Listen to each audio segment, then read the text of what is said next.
hablaremos un poco de lo que es el dolor, cómo, cómo hacer una valoración, obviamente analgesia, analgésicos, que es luego agitación, sedantes y realmente en base a lo que comentaremos referido a las recomendaciones actuales, ¿no?, de la evidencia respectivo, esto lo haremos en. Entonces les mencionaba que cuando buscamos bibliografía, ¿no?, podemos ver a veces hasta definiciones por ahí un tanto dispares, ¿no?, cuando hablamos de agitación, ¿no? Muchas veces se habla indistintamente de agitación psicomotriz, de delirio. De manera similar, ¿no?, cuando hablamos de valoración del dolor, van a haber escalas que felizmente existen escalas, ¿no?, validadas, ¿no? Les cito un par de guías, ¿no?, recientes, una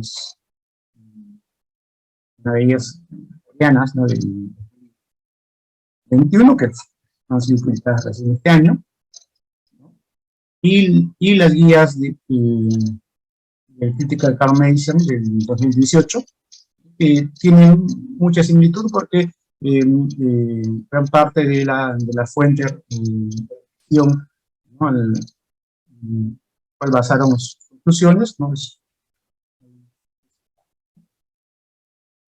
Entonces, siempre cuando se nos viene a la mente el dolor, ¿no?, ¿no?, hay una serie de conceptos, ¿no?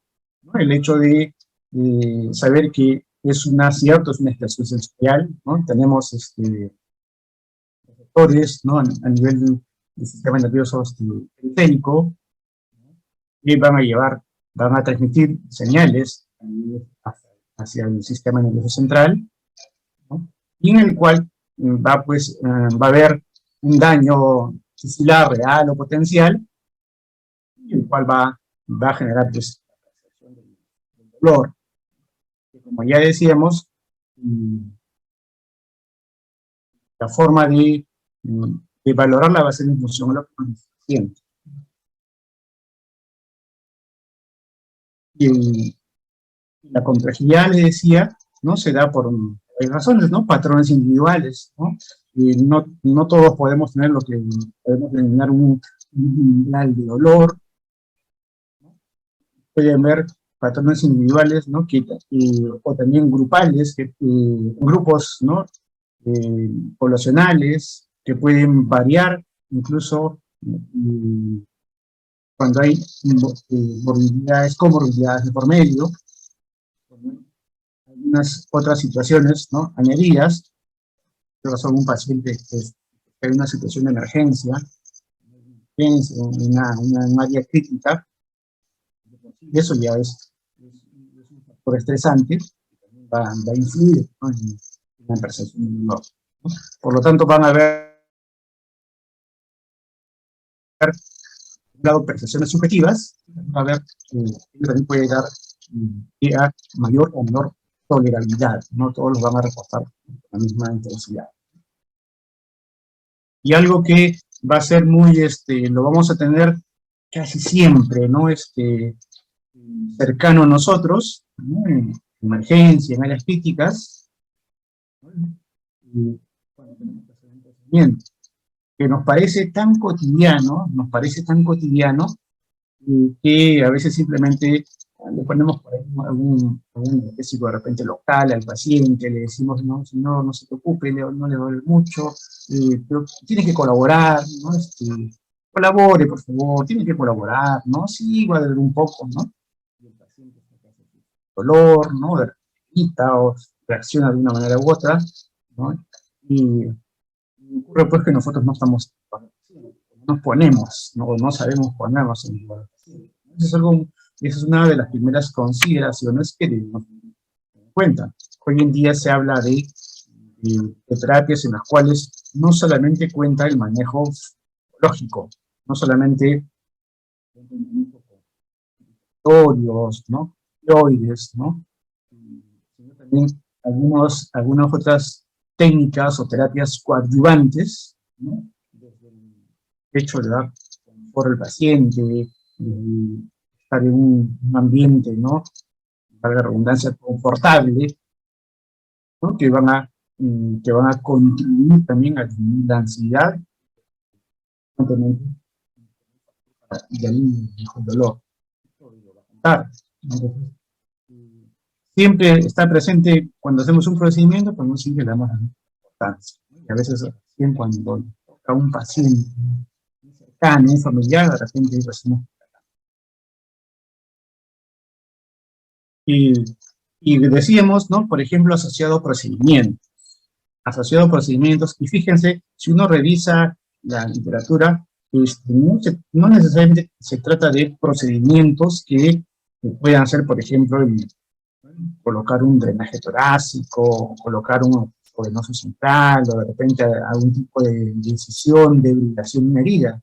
Si no, fíjense, la bibliografía nos menciona, ¿no? Hasta procedimientos llamados cotidianos o rutinarios, giros, como el acomodo del paciente en la cama, cuando se va a hacer el aseo, ¿no? Hay procedimientos que lo vemos tan cotidiano, ¿no? Como por ejemplo la aspiración rectal. A veces tenemos pacientes que tienen un drenaje torácico, ¿no? Pensamos que el dolor así de momento que se hizo la incisión, se le colocó el tubo, ¿no? Y de pronto, ¿no? En la evaluación diaria, por ahí vemos que el tubo de drenaje, ¿no? No está oscilante como debiera, y entonces, ¿qué hacemos? Hay que hacer una presión negativa, ¿no? Hacemos una presión negativa, ¿no? ¿No? Ganando, ¿no? ¿No? La tubuladura, ¿no? Negativa, y en ese momento le provoca un gran dolor al paciente, que nosotros pensamos que no le duele porque no estamos manipulando nada de la zona de la herida, ¿no? Como decía, hasta los giros, hasta el posicionamiento, sobre todo en algunos pacientes en los cuales, por ejemplo, han sido víctimas de un trauma, un momento agudo, también en pacientes posoperados, que muchas veces no tenemos en cuenta. Entonces, viendo que las situaciones son más allá de lo que inicialmente podamos creer que son las únicas que nos producen dolor, ¿no? Siempre va a estar la necesidad de valorar, de evaluar. Se considera, ¿no? Hasta la actualidad se considera que el patrón de referencia siempre va a ser el autoinforme, o sea, lo que el propio paciente nos dice, ¿no? Porque obviamente nosotros no podemos medir cuánto le duele al paciente, un poquito más, un poco menos, ¿no? No estamos en lugar de él. Pero sí pueden haber algunas escalas, luego vamos a hacer escalas llamadas conductuales, ¿no? Sobre todo para pacientes los cuales no pueden comunicarse verbal o visualmente, la cual nos puede dar una idea, ¿no? De la magnitud del dolor. Y dentro de esas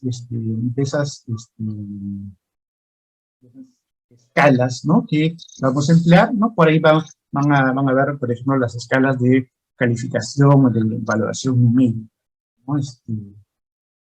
RS es una de ellas. Se considera válido y factible. De 0 a 10 es lo que hacemos, ¿no? Lo que hacemos cuando le decimos a un paciente, por ejemplo, que tiene dolor torácico, ¿no? Casi siempre lo hemos empleado, ¿no? En los pacientes que tienen dolor torácico, ¿no? Subjetivo de ser isquémico. Le decimos, ¿cuánto le duele? ¿No? Imagínense que lo más intenso es 10, cuando no le duele nada es 0, ¿no? 0 a 10, ¿cuánto le duele? De 1 al 10, ¿cuánto le duele? Y a veces el paciente con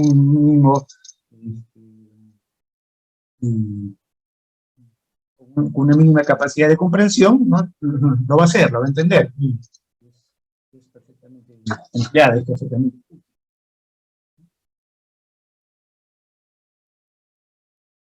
Este justamente, ¿no? Cuando tenemos escalas visuales, como EVA, ¿no? En la cual este es un paciente en el cual vemos que no puede hablar, pero sí puede perfectamente, ¿no? Identificar, asignar un valor, una escala, ¿no? Del 1 al 10, ¿no? Y son escalas, como digo, ya validadas, ¿no? Hay muchos estudios, por acá citamos uno, ¿no? Lo francés, ¿no? Ya de hace algunos años, que veía que, entre otras, ¿no? Las escalas EVA, definitivamente tenían cierta ventaja sobre algunas otras, ¿no? Era más fácil uso, ojo, en un paciente que está consciente, ¿no? Un paciente que se da cuenta, puede responder a las interrogantes. Pero también vamos a tener pacientes que no pueden autoinformar, ¿no? Pacientes que ¿no? de conciencia pueden, pueden decirnos, no pueden expresarnos un valor o una gráfica familiar cuánto es la intensidad de su dolor. En ellos vamos a emplear, ¿no? Las llamadas escalas conductuales, ¿no? Una de ellas es, ¿no? Entonces se menciona la BPS, que es una escala, ¿no? Behavioral Pain Scale, ¿no? Que se utiliza más para pacientes que están en mecánica, y por ahí tiene una variante justamente para los pacientes que no están, para los no intubados, ¿no? Hay la BPS simple y la BPS NI, no intubados. Por ahí hay otra escala, el CPOT, ¿no? Critical Pain Observation Tool, ACES, PAINAT, ¿no? ¿Y qué es lo que se ha visto, ¿no? En diferentes estudios, ¿no? Se han comparado las diferentes escalas y se llega a la conclusión de que tanto la BPS y el CPOT, la CPOT, son las que ofrecen no algunas ventajas sobre las otras. Acá tenemos qué consiste, son puntajes, ¿no? Las llamadas, como le decía, escalas conductuales, el paciente no puede decirnos, ¿no? Me duele como 1, como 5, como 10, ¿no? Pero nosotros podemos valorar viendo, ¿no? La expresión facial, viendo el hecho de que realice movimientos, se proteja, o ser un paciente afectado, observando, ¿no? Si está tenso, si está rígido, si está relajado. Si el paciente está, pero si el paciente está conectado a un ventilador mecánico, ¿no? También, en este caso, se valora la posibilidad de la respuesta con la tos, ¿no? O si el paciente se establecen puntajes, ¿no? Y en esta escala se considera una puntuación mayor de 2, que ya es indicativo de presencia de dolor. Y cuanto más alto nos va a dar nos da una manera indirecta de no considerar un mayor o menor grado de dolor. Escala BPS. Esta es la otra escala que les mencionaba,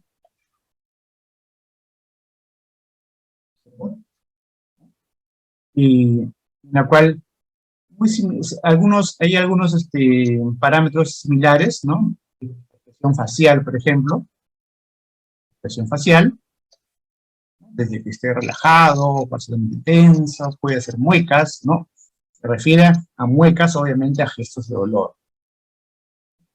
Movimiento de extremidades y la respuesta, ¿no? O la interacción con el ventilador cuando el paciente está conectado a un ventilador mecánico. En este caso, un puntaje mayor de 5, ¿no? Sumando todos los ítems, ¿no? Se considera indicativo de presencia.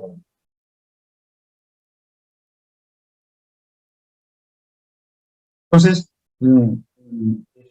es obvio que si yo tengo una persona, un paciente, el dolor, es más, el dolor es uno de los principales motivos, ¿no? Por el que el paciente solicita, ¿no?, asistencia médica, por el que el paciente, una persona solicita asistencia en salud, ¿no? Por lo tanto, ¿no?, una de las primeras cosas que sabemos que siempre vamos a tener que hacer es aliviar el dolor.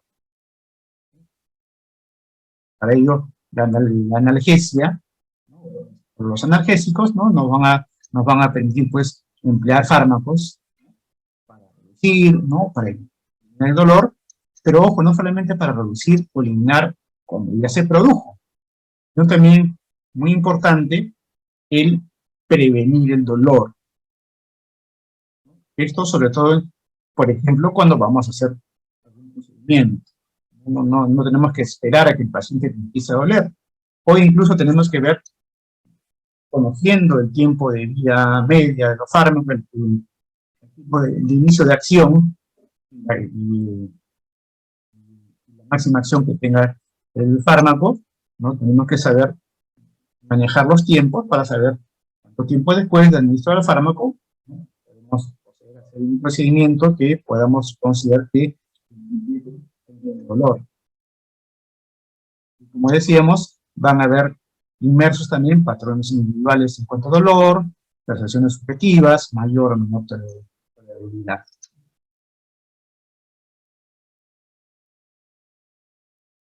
Y cuando hablamos de analgesia, ¿no?, en pacientes en general, no solamente en pacientes, un paciente que puede estar agitado, en pacientes en general, ¿no?, vamos a emplear, pues, ¿no?, los escalones, ¿no?, que nos muestran, que lo vemos, ¿no?, desde los libros de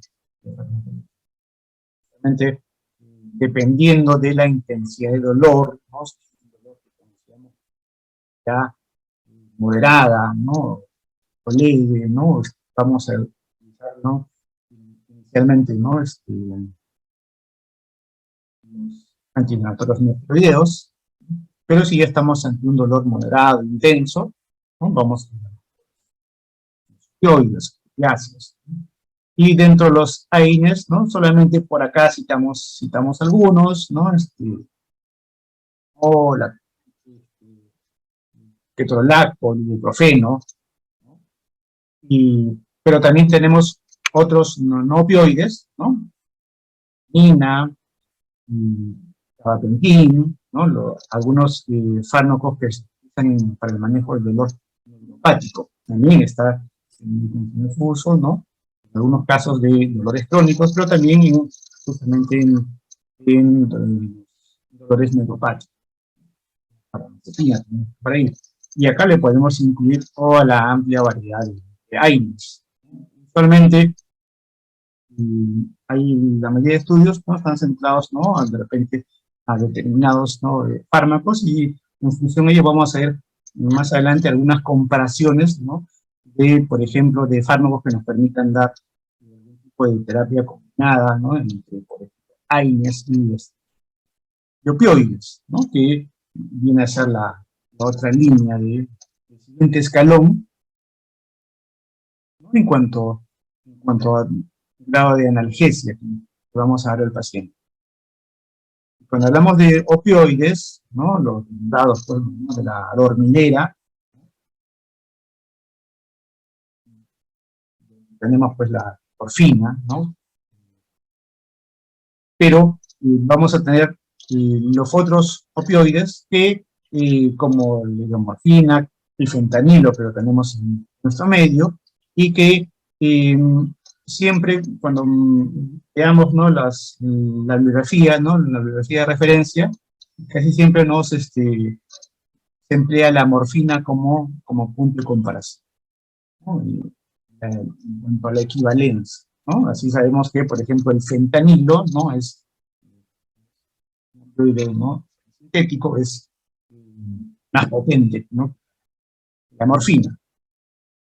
Y en todos los casos, tanto de AINES, ¿no?, como en el uso de opioides, ¿no?, es muy importante que, bueno, no solamente conozcamos, pues, el fármaco que estamos utilizando en el nombre, ¿no?, por la forma de prescribir, sino conozcamos pues, su tipología media, las rutas metabólicas, ¿no? Porque dependiendo de ello también va a variar, en algunos casos podría contraindicarse la medicación, modificarse la dosis, ¿no?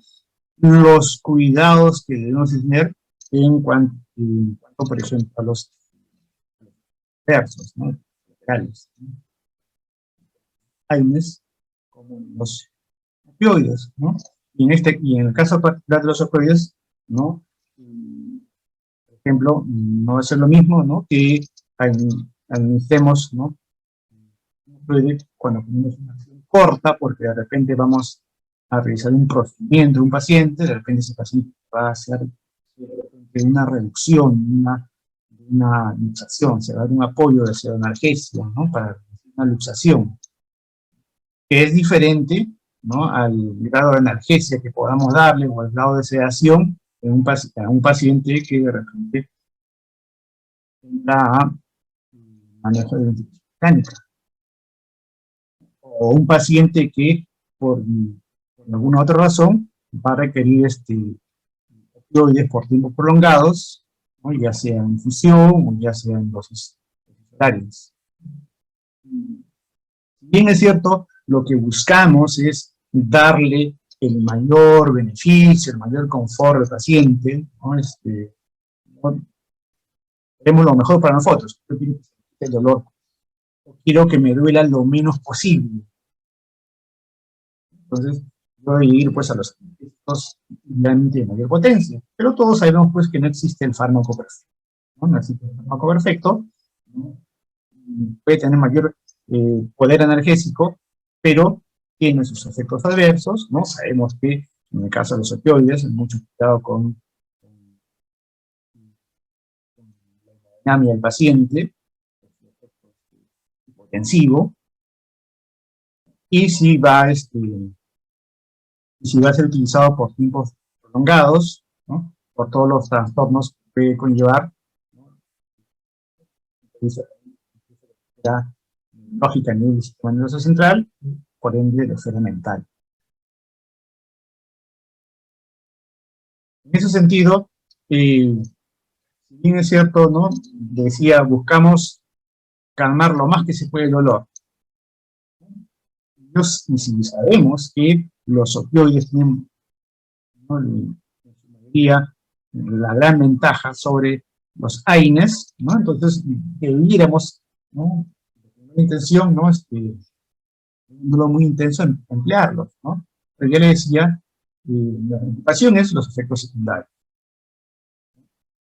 Algunas reacciones que puede haber con un fármaco, el hecho de que algunos de ellos puedan inducir estados de delirio, ¿no? Que de repente todavía eres un paciente con depresión, con psicomotriz, ¿no? Y contraproducentemente lo podemos estar llevando a un estado mayor de delirio, ¿no? Por adverso que también van a tener los opioides. Entonces, lo que se trata es de, en muchos casos, utilizar lo suficiente como para que produzca el efecto deseado, tratando de emplear siempre lo mismo. En ese sentido, tratando de justamente darle el mejor alivio del dolor con opioides, pero no yéndonos a dosis muy altas, ¿no? Se han ido probando algunas estrategias, ¿no? Por ejemplo, combinación. Estrategias de combinación ¿no? Con AINES. Todos conocemos algunas formas de presentación que vienen, por ejemplo, ¿no? El tramal, el tramadol, ¿no? Con paracetamol, por ahí en la mente algunos nombres comerciales. Nos damos cuenta, fíjense ahí nomás, ¿no? ¿No? Basado en algunos estudios, podemos disminuir la dosis de tramadol, ¿no? Entonces, tienen presentación, una dosis menor a la habitual. Pero la intención, en muchos casos, de hacer estrategias de combinación, donde, por ejemplo, empleamos justamente un opioide con un AINE, justamente con una de las primeras intenciones de disminuir la cantidad, ¿no? La dosis de opioides, ¿no? Hay lo que se llama el enfoque de analgesia multimodal, ¿no? Además de hacer combinaciones con AINES, ¿no? Otras estrategias, el hecho de con el paciente, vamos, la participación de la familia, o incluso cuando vamos a hacer la valoración en el paciente que no puede comunicarse. El paciente que no puede comunicarse, vamos a dar escalas de evaluación intelectual, ¿no? Por los gestos que puede hacer el paciente.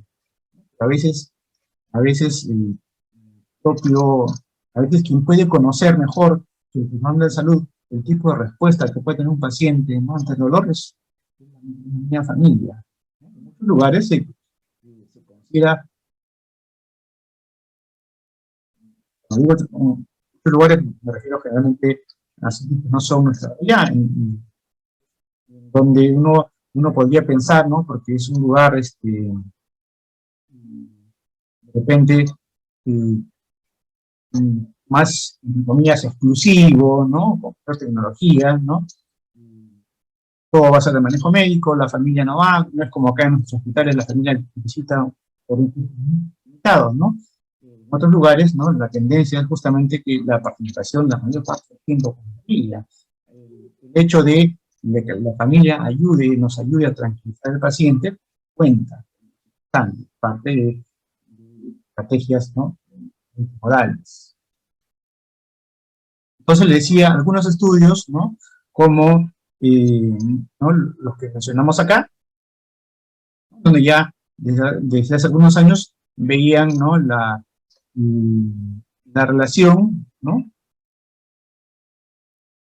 que había, ¿no?, al emplear opioides con paracetamol, ¿no? Si bien es cierto, habían algunos estudios que veían dicha combinación, ¿no?, podía permitir utilizar menos dosis, ¿no?, de opiáceos, ¿no?, pero también habían otros estudios, ¿no?, en los cuales no se observa, o hay otros estudios en donde no se observa una,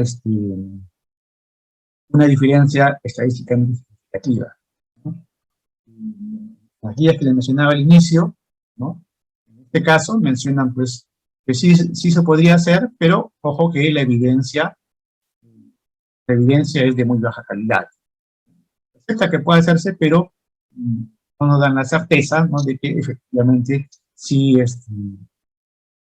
realmente una superioridad, ¿no?, al hacer esa combinación con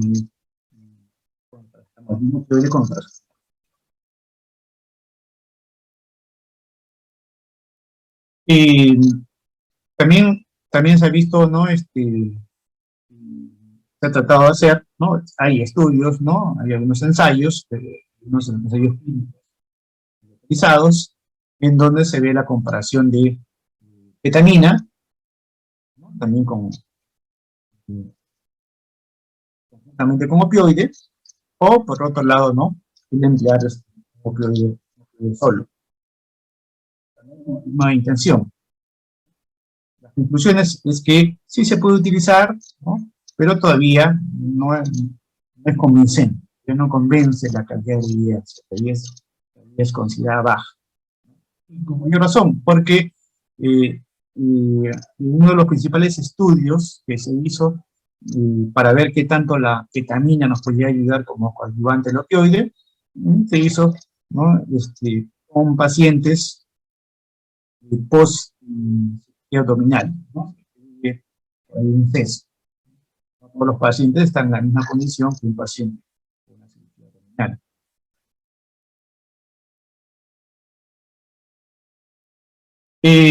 Si tenemos pacientes con algún tipo de dolor neuropático, ¿no?, o mejor dicho, en general, los analgésicos, ¿no?, que sirven para el manejo del dolor neuropático, ¿no?, como la morfina, la carbamazepina, la pregabalina, asociada a opioides, ¿no?, se ha empleado, ¿no?, se ha empleado con, con resultados más alentadores en pacientes justamente con dolor neuropático, ¿no? Unos pacientes con Guillain-Barré, ¿no? Hay estudios, muchos en pacientes con Guillain-Barré, en donde la asociación ha sido muy buena, ¿no? Justamente entre, ¿no? Fármacos, ¿no? Que se emplean para el manejo del dolor neuropático, ¿no? Asociado, ¿no? A opioides. Y ahí la recomendación sí es una recomendación fuerte y con un nivel de evidencia de calidad moderada, ¿no? Estudios, ¿no? de mayor impacto.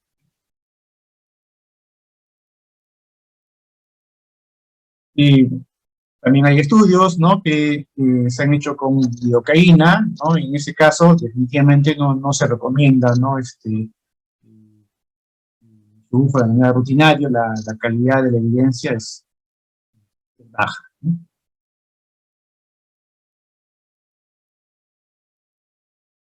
Y podemos resumir lo que es la terapia, la llamada terapia coadyuvante, ¿no? Con opioides, ¿no? Debemos tener en cuenta la recomendación que mencionamos al inicio. No solamente ¿no? buscar como una opción a tratar de disminuir el uso de opioides por los efectos adversos, con la combinación con AINES u otros antiinflamatorios no opioides, sino también con otras estrategias, ¿no? Es muy importante de inicio, ¿no? Que el paciente tenga una adecuada valoración previa. Voy a utilizar un AINE, pero yo tengo que valorar bien, tratar de cuantificar, ¿no? Las escalas, ¿no? de valoración de dolor, como les decía, son escalas validadas, ¿no? Entonces, me sirven como un punto de apoyo. Obviamente no van a ser 100% exactas, ¿no? Como cuando medimos la presión o la frecuencia cardíaca, pero tenemos que, la recomendación es de que partamos de escalas, ¿no? Para en función a ello, ¿no? plantearnos objetivos. Así como cuando tenemos un paciente, por ejemplo, con dolor clásico, ¿no? que nos dice que le duele como 8 o 9, 10, yo quiero que por lo menos, ¿no? En los primeros minutos, ¿no? El dolor baja, ¿no? A 8, a 7, a 6, 4, y ya está en 4, entonces nos sentimos un poco más tranquilos, estamos sirviendo. Obviamente queremos que sea lo menos posible, pero yo tengo que plantearme objetivos, ¿no? De repente mi objetivo no es llevarlo a 0 o a 1, no es llevarlo a 3 o a 4. Tengo que saber de dónde estoy partiendo. En función de eso puedo decir, ¿no? Incluyo fármacos de mayor potencia, ¿no? El siguiente escalón en el arsenal terapéutico. Decíamos también, ¿no? Hay pueden haber algunos agentes ayudantes específicos para cada paciente, ¿no? Va a depender incluso también del hecho de que pueda o no utilizar determinado fármaco, ¿no? Si es un paciente, ¿no? Tiene de repente algún tema de alergias, algún tema de contraindique, ¿no? algún fármaco, obviamente no lo vamos a utilizar, ¿no?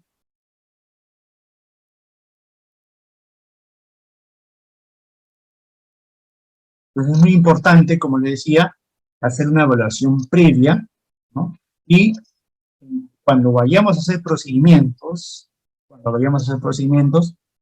tener en cuenta que muchas veces el paciente ya tiene un dolor de base, ¿no? Vamos a hacer un procedimiento por alguna razón, pero ya tenía una lesión, ¿no? Ya tenía una lesión que le provoca dolor. Yo por lo menos tengo que empezar manejando ese motivo inicial de dolor.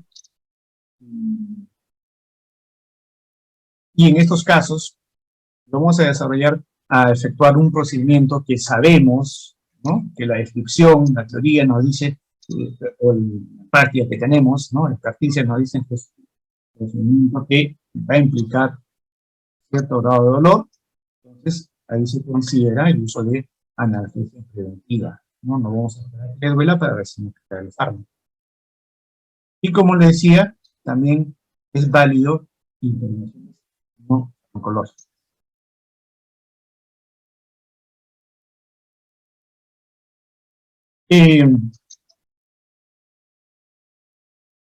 Decíamos que darle el mayor confort posible, ¿no? El mayor bienestar posible, por la potencia, por la efectividad terapéutica, ¿no? Decimos que los opioides van a tener mayor poder analgésico. Pero la recomendación, siempre cuando tengo un dolor no moderado intenso, es cierto, utilizar opioides, pero como decimos, en la dosis efectiva más baja posible.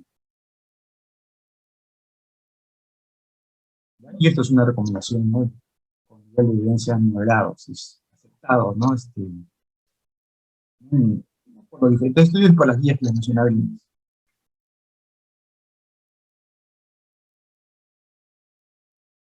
Y hay algunas alternativas, ¿no? Que podrían considerarse, ¿no? Sin embargo, ¿no? Por ejemplo, los AINES en gel tópico, vamos a hacer un procedimiento, no están recomendados, o sea, definitivamente no tienen la ventaja en su accionar, que tendrían, ¿no? Los AINES por vía parenteral o incluso no está recomendado en estos casos de procedimientos AINES en gel.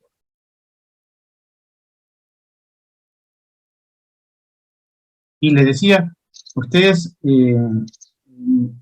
podemos encontrar todo un panorama de terapias no farmacológicas, ¿no? Desde, por ejemplo, ¿no? Para el paciente un escenario de realidad virtual, ¿no? Se ha probado hasta eso, ¿no?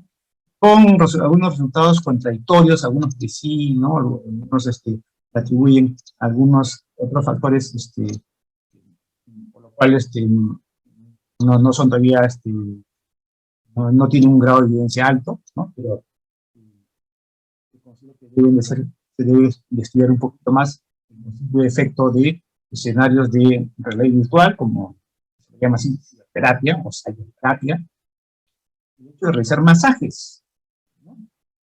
También, también es considerado, a pesar de que no hay estudios suficientes, ¿no? Pero en muchos casos también se considera como parte de la terapia no farmacológica. La musicoterapia, ¿no? También se menciona, incluso hasta por ahí, ¿no? Haciendo alguna recomendación a determinado tipo de ritmos, o a veces el paciente puede elegirlo, que lo haya elegido previamente. Hay estudios que tratan de comparar diferentes momentos, ¿no? Por cuánto tiempo de duración, ¿no? Qué tipo de instrumentos, ¿no? Hay estudios al respecto, pero el grado de recomendación no es alto, ¿no? Técnica de relajación también se contempla, ¿no? Yo le dije, los AINES tópicos no se recomiendan.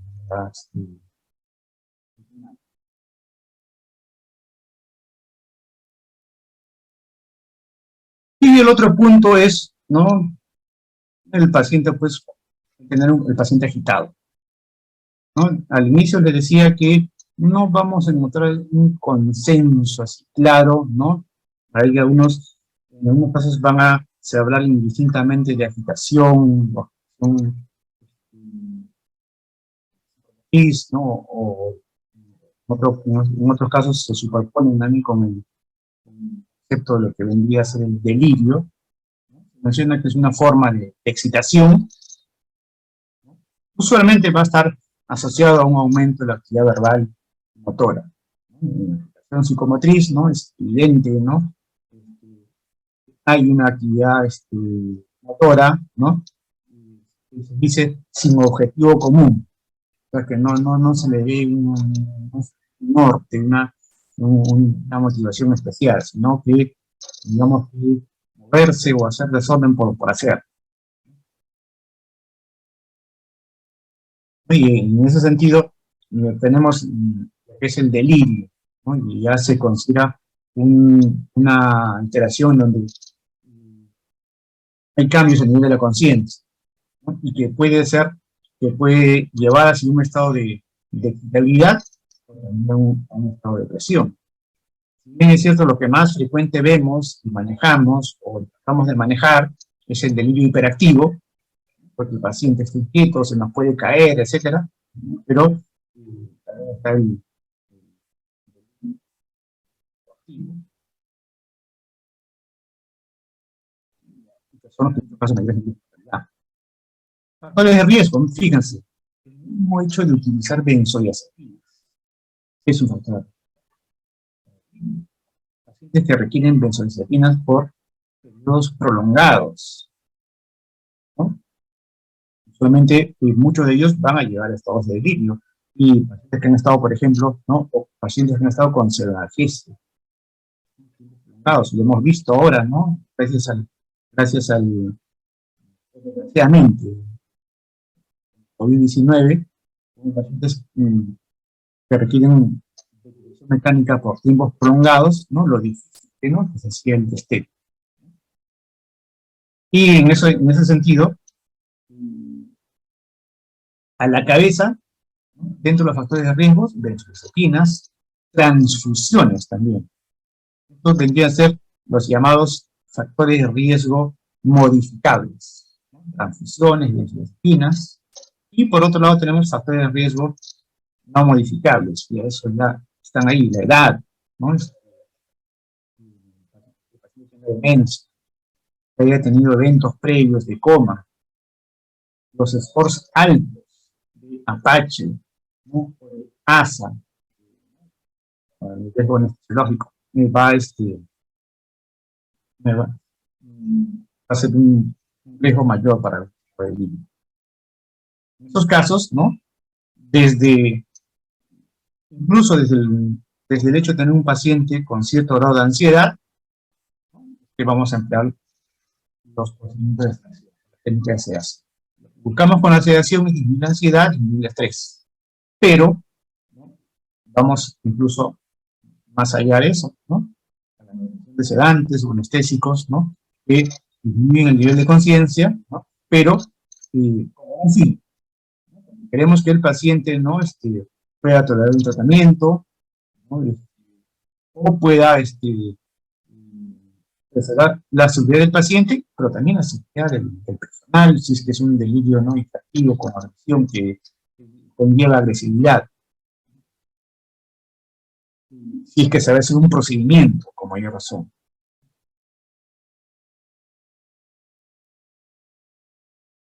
Entonces, siempre que tenemos un paciente agitado y vamos a emplear algún tipo de sedación, hay que ver obviamente, determinar en primer lugar si es que hay indicación de utilizarse antes, ¿no? Pero para eso tenemos que previamente valorar, así como hacíamos, ¿no? Con dolor, también tenemos que valorar el estado de sedación. Y si es que el paciente va a requerir sedación por tiempos prolongados, ¿no? Reevaluar si es necesario la veces que sean. Muy importante, hay escalas validadas, ¿no? Dependiendo del estado del paciente, las morbilidades, ¿no? La farmacocinética y la farmacodinamia puede variar. Lo que se propugna es llevar a niveles ligeros de sedación, en algunos casos combinarlo, si el paciente requiere tiempos prolongados, por ejemplo, un paciente que va a estar en ventilación mecánica, ¿no? Hay algunos que sugieren, ¿no? Intervenciones o periodos de despertar diarios, y es que la situación del paciente lo permite. El paciente puede estar con un RAS, ¿no? Entre -2 y 0, o entre -2 y 1. ¿No? Si eso no afecta, ¿no? Por ejemplo, su acopio del ventilador mecánico, ¿no? Sería lo ideal. Lo ideal es tener al paciente, ¿no? ¿No? Despierto, ¿no? Obviamente, sedado, con un efecto ansiolítico, pero ya sería no tenerlo completamente en un estado de hipnosis o de anestesia, ¿no? Y las escalas validadas, más empleadas, ¿no? En este caso, el paciente no agitado, con el paciente con delirio, vamos a dar sedación, tenemos por acá escala SAS, una puntuación del 1 al 7, y de repente la que promedio creo que es un poco más conocida, ¿no? La escala RAS. Decía, igual que en los casos de analgesia, yo tengo que hacer una valoración previa y trazarme objetivos. Yo tengo que decir a cuánto quiero llevar este paciente de RAS. Realmente sí, pues la literatura me dice, ¿no? No tengas ese paciente completamente planchado, ¿no? Tenlo en 0, o lo más cercano posible al 0, entre 2 y 1. Pero eso me dice, pues, no, la teoría, ¿no? Pero si yo veo que eso no me va a permitir un buen manejo del paciente, yo soy un paciente de presión mecánica, ¿no? Voy a tener que darlo a grados de sedación profunda, ¿no? Y en estos casos, ¿no? Casi, ¿no? Bueno, si hablamos de analgesia, lo que estamos haciendo es combinar, ¿no? Pero siempre se recomienda dar primero, ¿no? Analgesia, ¿no? En primer lugar, utilizar un analgésico, ¿no? Generalmente un opioide, ¿no? Y posteriormente o seguidamente, ¿no? El fármaco que va a darse. Lo mejor es hacerlo, ¿no? Dentro del marco de protocolos, ¿no? Con una evaluación regular de dolor, de la sedación, apoyado en las escalas que ya hemos mencionado, escalas debidamente validadas, ¿no? Y en función de ello, ver cómo podemos ajustar, cómo podemos titular, ¿no? La dosis grosada. Ya habíamos visto, ¿no? Dentro así como vimos con los opioides, con los AINES, también tenemos la variedad de fármacos. La tendencia es utilizar lo menos posible. Bueno, midazolam, ¿no? El lorazepam es una alternativa. Uno de los problemas, ¿no? que pueden tener, también lo pueden llevar, ¿no? estados de delirio. Se ha visto que ocurre menos eso con el propofol y menos aún con la dexmedetomidina. Veces, ¿no? Por eso es que, por ejemplo, ¿no? Pacientes que tienen delirio y que se hace difícil el destete, a veces como estrategia, ¿no? El reemplazar, ¿no? La sedación o la hipnosis con dexmedetomidina, ¿no? Una estrategia, ¿no? A pesar de que hay guías, ¿no? recientes, ¿no? Aún así se ve que no hay todavía un consenso, ¿no? sobre cuál es el opioide óptimo, ¿no? o el analgésico ideal para asociar los opioides,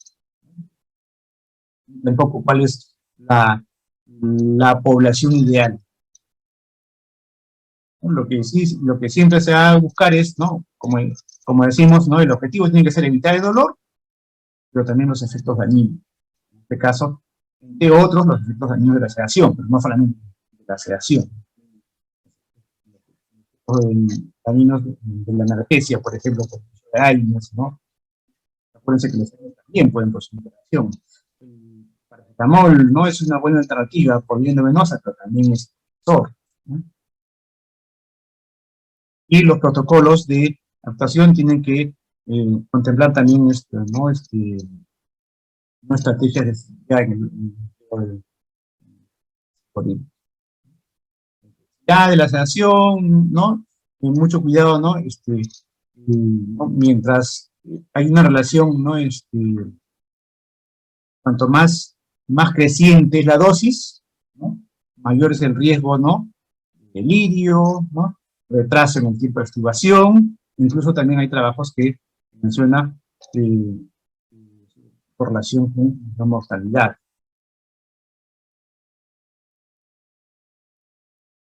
Vemos las guías que les mencioné, no hay un consenso sobre, incluso muchos estudios ni siquiera se ponen de acuerdo, ¿no? De calificar como sedación ligera, moderada o profunda, ¿no? Pero para eso nos van a seguir justamente, ¿no?, nuestras escalas, razas, ¿no? Hay otras medidas que tomamos, pero ya no debiéramos tomar. A lo que se propugna es a que llegue el día en que no haya necesidad de ese tipo de medidas. Las restricciones físicas de por sí, ¿no?, van a aumentar la ansiedad del paciente, la combatividad, ¿no?, el ser agresivo, mayor descarga eléctrica, el paciente hace mayor inestabilidad hemodinámica.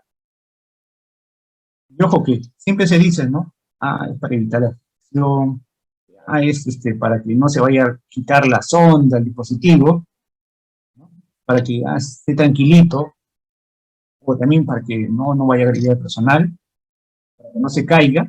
Sí, a eso lo utilizamos, ¿no? Eso es nuestro argumento, ¿no? Pero nunca nos preguntamos si es que esa revisión física, esa sujeción mecánica que hacemos al paciente, lo estamos haciendo porque resulta que nos falta personal o no hay quien esté supervisando la labor.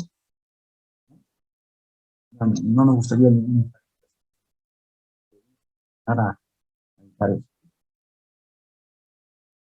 Por acá alguna sugerencia, las guías coreanas, por acá, alguna sugerencia en cuanto a manejo del paciente con dolor y agitado. Nos dicen que la primera línea, ¿no?, sin considerar de todos modos siempre un opioide, si es que el dolor es moderado e intenso, ¿ah? Pero nos hacemos la pregunta, ¿no?, ¿ese paciente tiene alto riesgo de hacer efectos adversos por opioides? No, perfecto, la línea va a ser opioide. Pero si el paciente tiene riesgo alto de efectos adversos, ¿no?, a la cabeza, pues, inestabilidad hemodinámica. Entonces, tendré alternativas. Mi dolor es de tipo neuropático, ¿no?, me voy para el neuropático. Mi dolor es de tipo nociceptivo, ¿no?, combinar, ¿no?, decía, ¿no?, opioides con AINES, también se puede emplear, ketorolaco también como alternativa en cuanto a AINES, ¿no?, o pero al final tampoco este es un algoritmo que tiene que sí o sí aplicarse, ¿no? Incluso el fármaco que se vaya a escoger, ¿no?, va a variar no solamente del paciente, sino también del lugar en que nos encontremos, que esté disponible, que lo sepamos manejar, que el personal esté capacitado, todos, ¿no? Obviamente la labor de enfermería también es importantísima, ¿no? Y bien, como conclusiones, ¿no?, nuestra analgesia tiene que estar basada en protocolos. Y siempre las guías nos recomiendan, ¿no?, valorar estrategias multimodales, ¿no? Un paciente con dolor moderado, intenso, darle la mejor analgesia. La mejor analgesia siempre van a tener los opioides, pero la tendencia es utilizar lo menos posible. A pesar de que los estudios no son completamente concluyentes, ¿no?, pero sí varios están a favor, ¿no?, de la combinación de opioides con AINES u otros analgésicos no opioides, ¿no?, en la búsqueda de disminuir los niveles de la dosificación de opioides. Y si se va a emplear fármacos, ya sea analgesia o sedación, hay que determinar los niveles previos. ¿Cuál es mi basal? ¿De cuánto estoy partiendo y a cuánto quiero llegar? ¿Cuáles son las necesidades? Nosotros sabemos que hay tipos de procedimientos que van a provocar mayor dolor, ¿no? Entonces tenemos que tener la protección de vida del paciente. tengo que plantear objetivos, ¿no? En cuanto a sedación, repito, no es lo mismo el paciente que va a tener un procedimiento que dura un periodo determinado de tiempo que un paciente que va prolongado, o sea, mejor va a estar en... Muy bien, eso es lo que hemos querido presentar, ¿no?